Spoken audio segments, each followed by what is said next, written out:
Alright, let's talk about motor reassembly. Here's the thing. You saw that I had them all taken apart. When I started putting them back together and started testing them, they'd go real slow and they would short. I'm like, okay, I got one bad one. Put together the next one, tested it, same thing, short. It'd spin a little bit at about 30% power, go anything over that, and I would get a short. Then, I'm like, oh, maybe there are two bad ones. They've been in storage 30 years. Basically, they haven't been run in 30 years.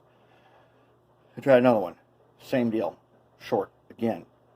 Now I'm starting to think I put them together wrong. I did something wrong. One of the things that I do is I take the springs, these motor brush springs, you can see that. I always put a little wiping of Oxguard on the top of them where they touch the metal clip. I thought, oh no, maybe I reversed that, because you don't want Oxguard to touch your motor brushes because Oxguard turns them to mush. Then I thought, oh no, because I tend to roll these brushes in graphite before I put them in. I take the soft wire wheel and I clean off their ends, and then I roll them in graphite. I thought, oh no, I put too much graphite, and it got into the poles, got between the poles, screwed that up, and I used corrosion wash. I cleaned them, and I thought, oh no, I put too much oil on the bearings, and it spread everywhere. Cleaned it again, didn't work. I started getting worried, so I thought, okay, we need to work this problem. So I went and pulled a whole bunch of old Athearn motors out of my junk box. These can't all be in here because they're bad. Some of them are for motor replacements. Tested those. Shorts. I'm like, what is going on here? I said, okay. Disconnected the leads, these power leads here, and then I tested the power pack. Short. So now I know, okay, it's not just the motors. Checked all my wiring and all my cables and everything. Still short. Okay, and I get the red light on this Tech 2 2400 power pack. I get the red light, and then okay, something on the track. Now this track, I have a switch that isolates this track from the layout. When the switch is in one position, it is connected full power directly to the whole layout. In the other position is connected only to the bench power that I have right here. But okay, I must be on main power. There's probably some junk laying on the track. Made sure, nope, I'm on local power. So then, okay, I need to clear the tracks. I had done some wiring in that corner right there. I thought, okay, I screwed that up. Nope, that's good to go. I thought, oh no, I screwed up a switch over here. Checked them, no, good to go. Finally, I cleared everything off. I thought, oh, maybe I've got that metal. If you have this height gauge, the metal one, you can't leave that on the track with power on. And I don't usually use it. Well, I haven't been using it for much because I've got the plastic ones. I got these, a bunch of those. They're awesome. If you don't have some, you should get some. Oh no! Finally, what I figured out, I totally cleared the track off. And I was starting to panic a little bit, and I thought, oh no. Rule number one is remain calm. I had a bunch of wheel sets lined up here.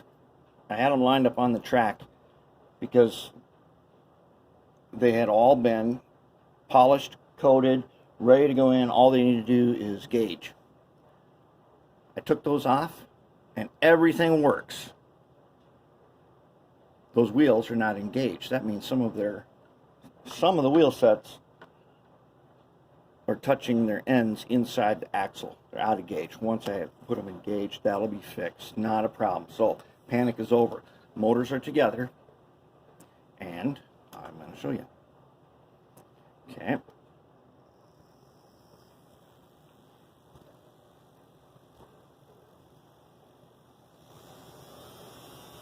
Nice. That is the whole reason why I tear these down. And I thought, there's no way that I didn't put it back together right, because I've done this many times. Yes, they are all working, and they're working excellent. I'm going to polish these flywheels and give them a little break-in. But here's the thing I want to bring up to you. Okay, so let's get this one out of the way here. Alright, so here's one that we were working on, and I'd taken this end off. Okay, careful not to lose the thrust washer, and a drop of oil goes right here, so that the oil's inside that bearing, inside there. Okay, on the shaft. Don't get it down in here, it'll spread all over. Okay, now the cover comes off. I thought, oh no, maybe I screwed up the mounting of the magnets. As you can see right here, these magnets fit into a slot. And I thought, oh man, how can it be that they made this motor where the magnets go in a slot on one side, and then you could put the cover on and screw it up? That can't be right, because in a factory that would produce tons of defects. So upon further examination, I figured out that it's not really a slot. On each end of these motors, there's a tab on these right here. See that tab? When you put this on, it automatically spaces the motor, the magnets, correctly. And then when it's all nice and tight, you have a freely spinning motor. So it wasn't screwed up. And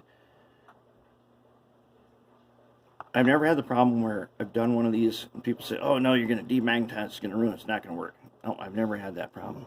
I want my thrust washer.